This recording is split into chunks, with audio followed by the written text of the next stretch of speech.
Welcome to another In Wheel Time podcast, a 30-minute mini version of the In Wheel Time car show that airs live every Saturday morning, 8 to 11 a.m. Central. For more details.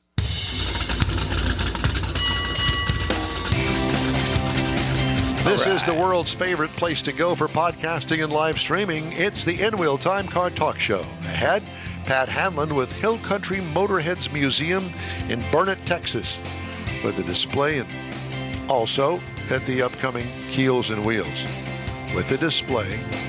And also with a display. I wrote this and I can't even understand it myself. I can read it.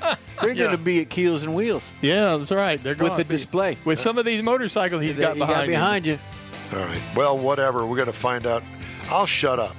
We'll have This Week in Auto History, and we'll get you caught up on the stories making automotive news headlines. Howdy, along with Mike Out of This World Mars. We always need more Jeff Zekin. Our chief engineer, David Ainsley, is joining us mentally. Yeah. I'm Don Armstrong. Thank you for joining us today. God help. You know, things start to go down in the last 30 minutes, and my brain stopped functioning. Yeah. What day is today? I don't know. It's 4:20. He had to think. It's 4:20. Just saying. Some people can relate to that. Others can't. So be it. Pat Hanlon is a collector and a participant with the Hill Country Motorheads Museum. Did I say it right? Is it Burnet, Texas? Yes, it's Burnet. Don't ever say Burnett, or people around here will get after you about it. I know. And see, you know, I'm not right very often, but I will pat myself on the back because I knew that it was Burnet. And everybody says, it's Burnett. No, it's not Burnett. Don't say that. So I wanted you to clarify that for me. Well, Pat, it's good to I'm sorry? The big saying here locally is it's burn it, darn it, learn it. That's it. Well, tell everybody where Burnet, Texas is. We are about an hour northwest of the downtown Austin in the hill country, in the lakes, trees up here, close to famous, or not really, it's a popular tourist area called Marble Falls and Lake Buchanan. So it's a great area. Yeah, I was just going to say, it is absolutely stunningly beautiful up there. And if you've never been there, that is a destination. That's a Texas destination to drive through. Don't fly over it. Go there, drive through it, and enjoy it. I mean, it's so unique and so pristine, beautiful up there. It's on the way to kind of Fredericksburg in a way, isn't it? That's right. Yeah. Fredericksburg and the rest of the western part of the hill country. It's beautiful, and the reason we located the museum here in the first place, because it's coming down Highway 29 here in 281. It's kind of the entryway to the hill country for motorcyclists when they want to do the best riding in Texas. Go cruising. When they want to go up there to Enchanted Rock and do that. I mean, that's roads. I got that all day long. So how did you wind up there, Pat? Well, we're originally from West Texas, out there in the oil field area, and we had a house on Lake LBJ down here. So we just decided at some point to move down here and kind of consolidate households, just move down here. And we had a big motorcycle collection at the time, which was about 10 years ago, actually, when we moved down here. But we just decided to give it a try as opening a museum instead of just having a personal collection like so many people have, where they just keep in their garage and nobody gets to see them. So has it kind of surprised you that you've got all these motorcycle guys and girls running through to see your collection? Well, that's what we were hoping. You know, that was the game plan, to be a popular what they call a destination location. You know, we're not in the middle of town or anything where they can just go walking around to all the shops and then come and see us. They got to want to come to see us here. So we've become a pretty popular destination. We have thousands visit here a year. What kind of motorcycles do you have? What's the earliest motorcycle you have in your collection? 1900? No. our collection is primarily 60s through 80s, what we call the kind of the baby boomer preferred. I'm sorry, I can't relate to that. Well, no, I can't. Well, that Harley Yeah, that's right there over your left shoulder, though, doesn't quite fit that description. Well, this is a replica of an original 1910 Harley. And they're built over in Georgetown, just an hour from here. So we couldn't help but get one for the museum. But it is the exception, really. We do have some 40s bikes here and some 50s. And then we have some newer ones, some, newer like sport bikes that the younger people like when they come in here. Pat, do you work on these bikes yourself at all?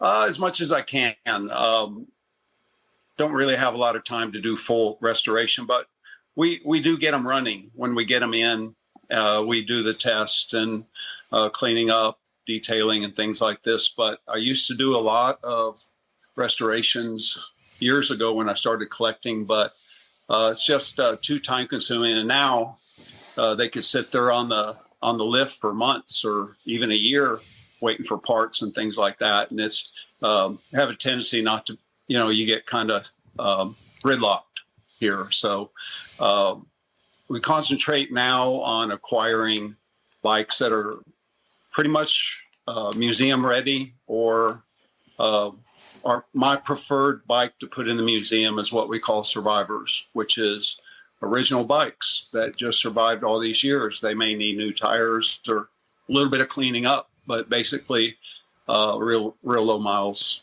So they're special. I'm surprised that you find very many of those. They're out there. They just come out of the woodworks. So not that many.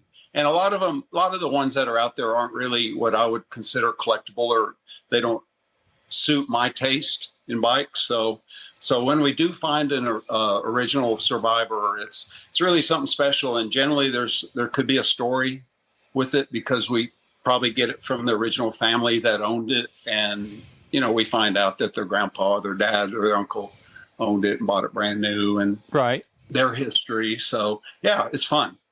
Yeah. Because, you're looking for stuff that's 60, 70 years old. I had to do the careful. I had to do the calculating. I had to take my shoes off. Just shut up, okay? I got that. Yeah, all that.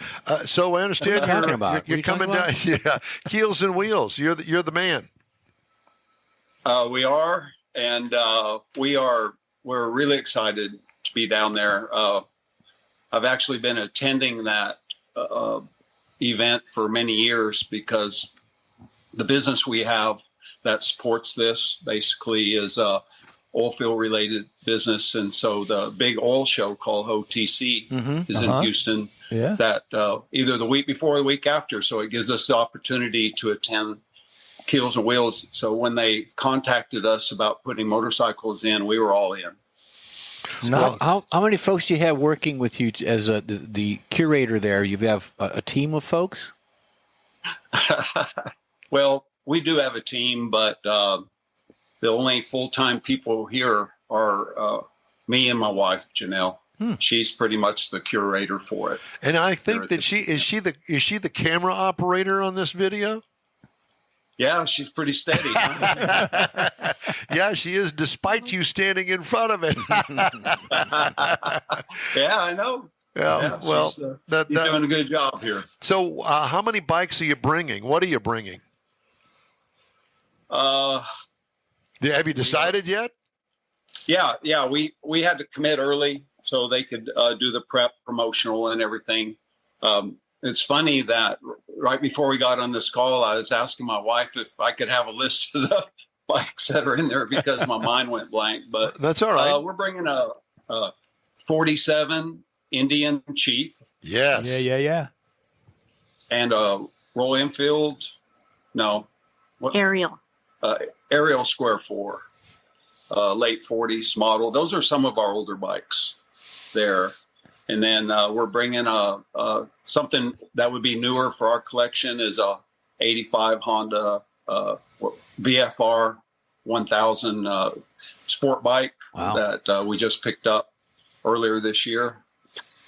You And wouldn't we're happen. bringing- You wouldn't happen to have a late '60s Honda F-150, some sort of a glide or something. It had dual exhaust down the bottom, and I remember this kid, his dad had it, and I got to drive it, and I was just royally impressed. You know, it was really a cool bike because I was into Honda 50s back in the mid '60s. So you can imagine, you know, here I am driving, you know, a 2-cylinder motorcycle around the block, and I'm thinking, do you have anything like that? Yes, I think I know which one you're talking about. I think they might have called it the 150 Dream or something like Yes, that. yes. Yes, we've got that, and we've got a 305 Dream. What is your favorite bike that's in your collection? Which one do you love?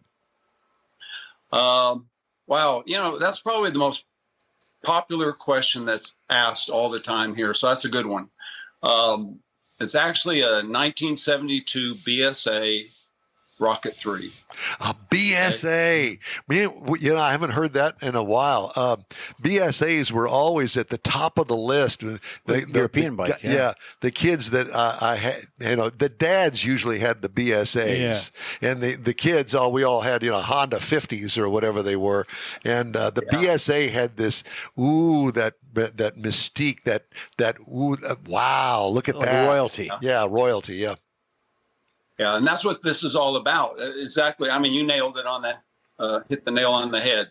Is back when my father was in the Army in El Paso at Fort Bliss, and we lived off base, and our whole neighborhood was full of young GIs, and they all rode motorcycles or they had really cool muscle cars. And so we, being that we were in grade school or junior high, we always just drooled over everything. And one of the guys had this exact same BSA back then, and he used to start it up in the morning and ride it down our street on the way to base. And I used to just go to the front door when I'd hear him start it up, just watch him go by. And it just left that impression on me. So it was always on my bucket list all these years to get one. And we finally found one at an auction that is probably the most beautifully restored example out there. Now, Pat, are you a car guy too? Yeah, kind of, sort of. I don't have a big collection, but that's what I actually started doing in the first place, was restoring old, like, muscle cars. And it was just too much work for one person. It was, you know, you got to have a big team to really do that. So I found that motorcycles was more something that you can do by yourself. Sure. Do you know a fella that is also in the oil support business by the name of John Hovis? John Hovis. He owns a place. Yeah, he's out in Brookshire, and he owns a place called the Hemi Hideout. And he has an oil tool business. He knows him. Yeah. He's been very successful. I'm sorry, what did you say? He said he knows him. You do know him? Well, no. I know his place. We okay. haven't been there, but so many people come in here and recommend that we go see his collection. And the name was ringing a bell, but I just don't. I've never met the guy. Okay, well, I think that you and he would really hit it off. We're all about the same age, and he is from the oil business as you are, and he has a very small collection of motorcycles, and like you, that and me as well, back in the day, back in the 60s mainly, that we gravitated towards certain motorcycles. Why, I don't know, because I owned several. I owned a Honda, Yamaha. I did all that back in the day. But John, when he became successful and could afford it, he bought, I don't know, a handful of motorcycles that really struck a chord with him from back in the day, like you. And I think that you two would really appreciate each other. So I encourage you to get in touch with us. We'll put you guys together, but I think that you would appreciate him. But let's go back to Keels and Wheels. What are you expecting there? Guys like us going, wow, Pat, that's really cool. Tell me about it. Well, what we're hoping is that we just add a whole different type of genre to the event. And that, I think that anybody that's especially if they're up around our age, which represents a lot of the attendees at that event. You had these little bikes back in the day, or your dad or your uncle did, and we find that people that just happen across these old bikes, not expecting it, really creates a lot of emotions and a lot of memories. Well, I have to tell you that when we found out that we were going to talk to you and there were going to be bikes at the Keels and Wheels, Mr. Mars down here, I didn't even know this. He got all excited and jittery and thinking, oh, boy. He gets jittery a lot. He gets teary-eyed a lot. It's the caffeine. The caffeine. But he was thinking, wow, man, I can relate to that. What's the story with you and your bike? No, I've never met a motorcycle I couldn't wreck, but I did do some work, some photography work on some early Harleys at once upon a time. And it was fascinating. Like you said, there's always a story with a bike that old. I want to know, Pat, do you ever get the urge, or maybe your wife gets the urge to, when nobody's looking, maybe hop on one of those and take it for a spin around the block or down to the store? Or, you ever get that urge? We do it all the time. Yeah. Well, when we get them running, ultimately we drain the oil and gas on them if they're putting them in the museum because we don't want leaks or whatever. But but still, we want to be able to remember what it was like to ride that particular bike. So I always make it a point when we get them running to take up and down the street. So, or if it's a dirt bike, maybe go blasting around in the neighborhoods back here. I have dirt roads, so. That's all part of the excitement about being around these old bikes is, I probably over the last 15, 20 years, probably ridden a couple hundred different old vintage bikes. Right.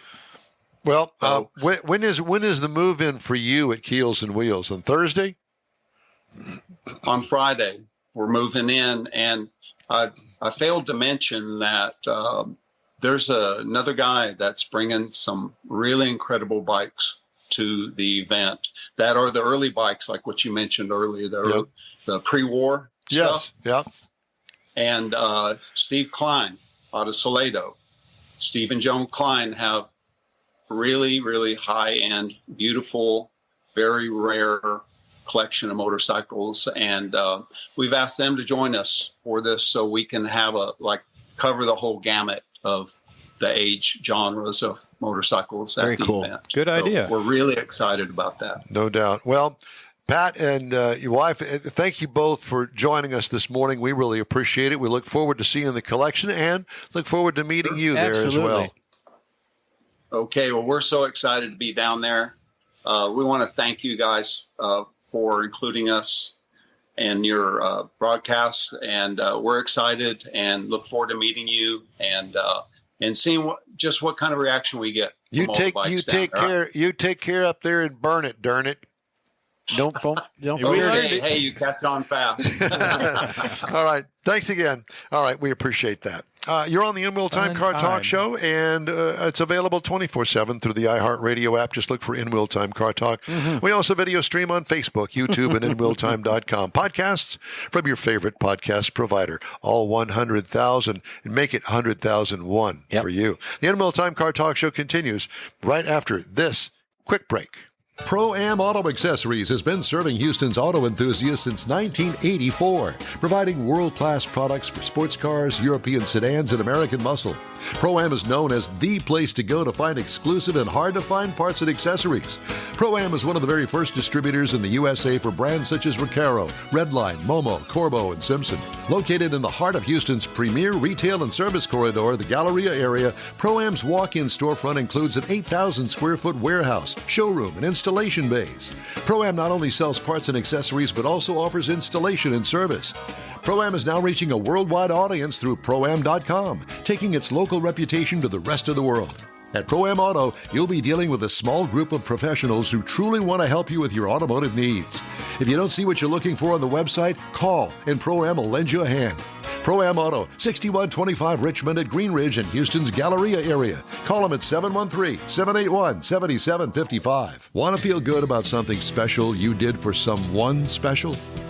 In Wheel Time and the original Lupi Tortilla group of Tex-Mex restaurants have joined together to help a very worthy cause, God's Garage, a Christian-based 501c3 charity. We know there are lots of places and organizations out there where you can donate a car, truck, or SUV, but we're asking you, our car enthusiast family, to consider donating to God's Garage.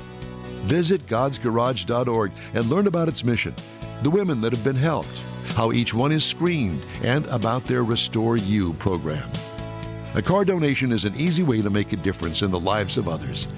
God's Garage needs good operating vehicles, but will take all types in working and non-working condition.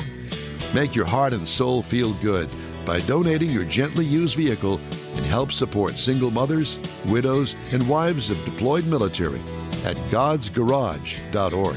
Saturday and Sunday, May 4th and 5th, you're invited to enjoy the 28th annual Keels Wheels Concours d'Elegance. See the largest collection of classic cars and boats in the U.S. on display at the beautiful Lakewood Yacht Club in Seabrook, Texas.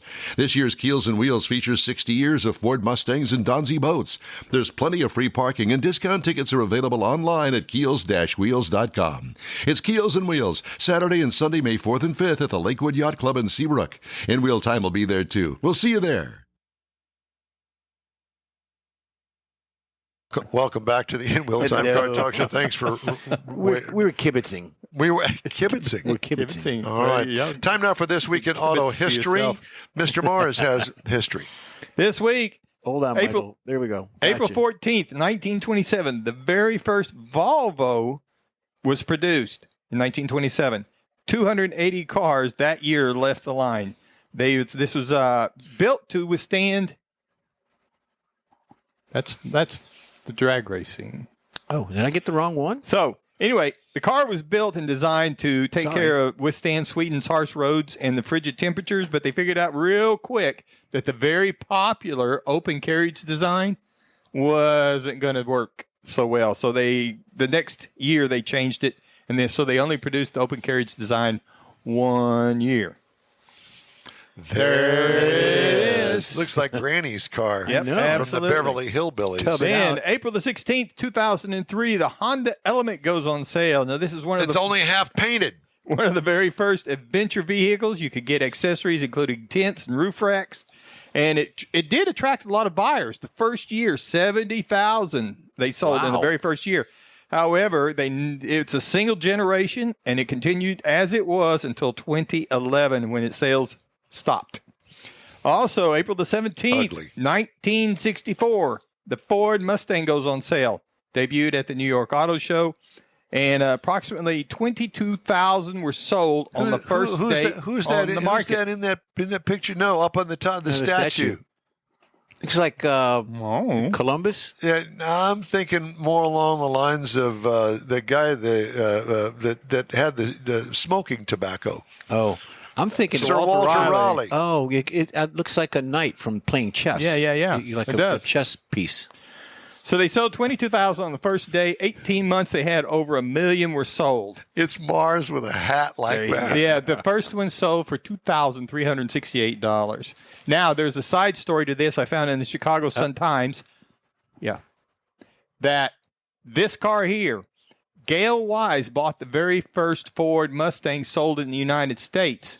Now, what happened was she got a new job, graduated, got a job as a school teacher. Her family were Ford drivers. They took her down to buy her first car to the Ford dealer.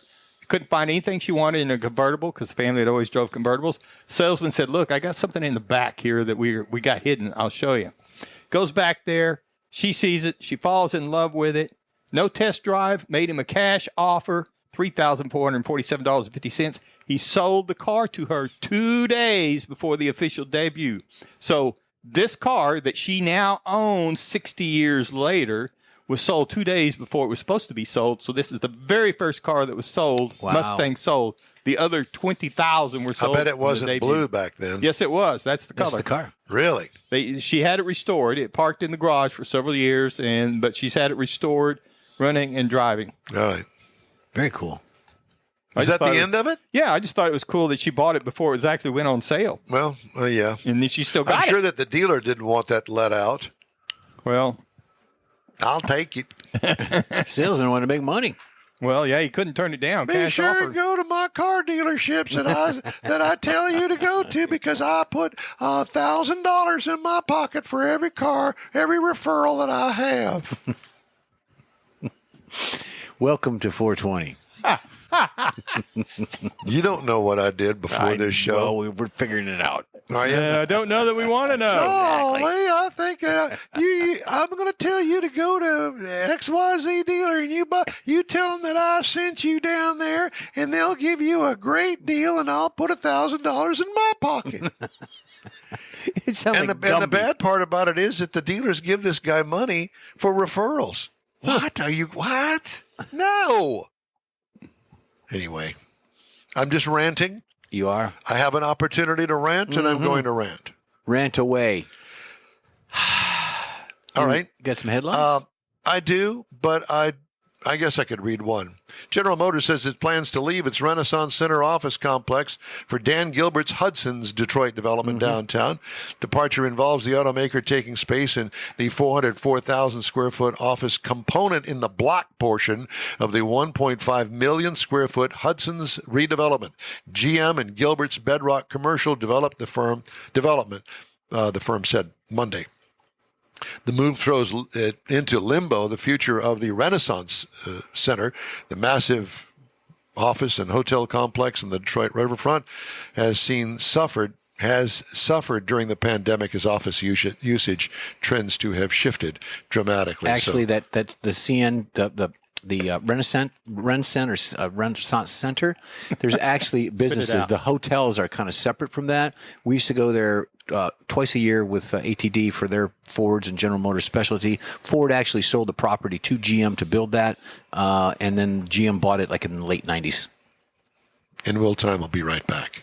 The original group of Lupi Tortilla restaurants will have you telling your family and friends just what the original recipes mean when it comes to the best fajitas in Southeast Texas. Founder Stan Holt invites you to visit the original Lupi Tortilla near I-10 and Highway 6. Here's the original house that inspired the design of all the rest, and the original charm that helped make Lupi Tortilla the go-to destination for Houston Tex-Mex.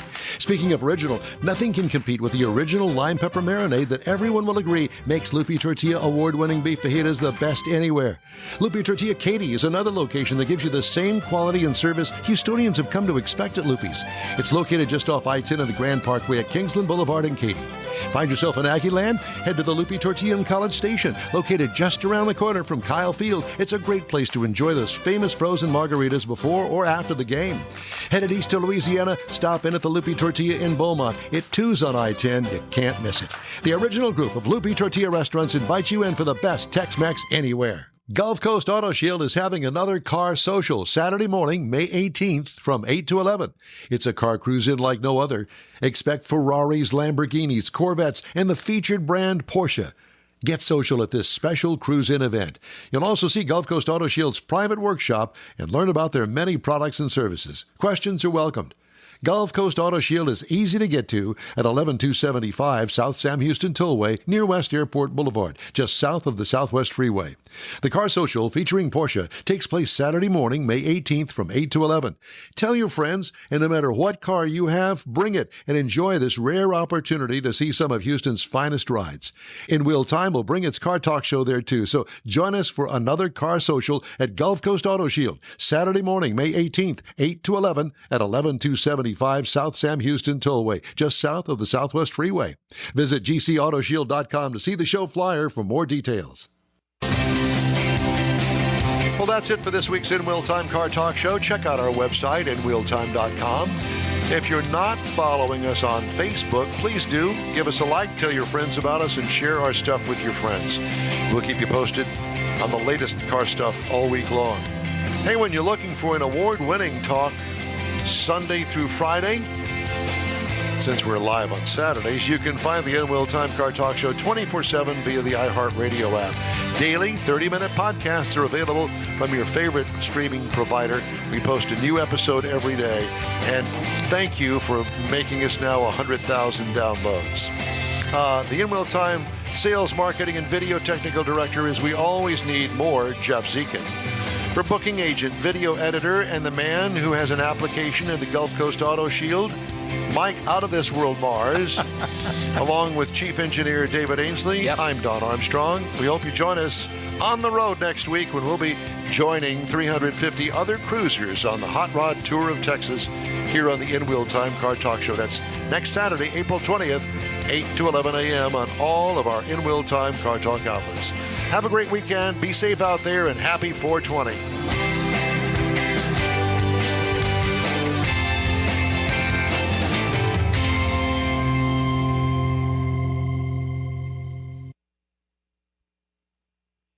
That's it for this podcast episode of the In Wheel Time Car Show. I'm Don Armstrong, inviting you to join us for our live show every Saturday morning, 8 to 11 a.m. Central on Facebook, YouTube, Twitch, and our InWheelTime.com website.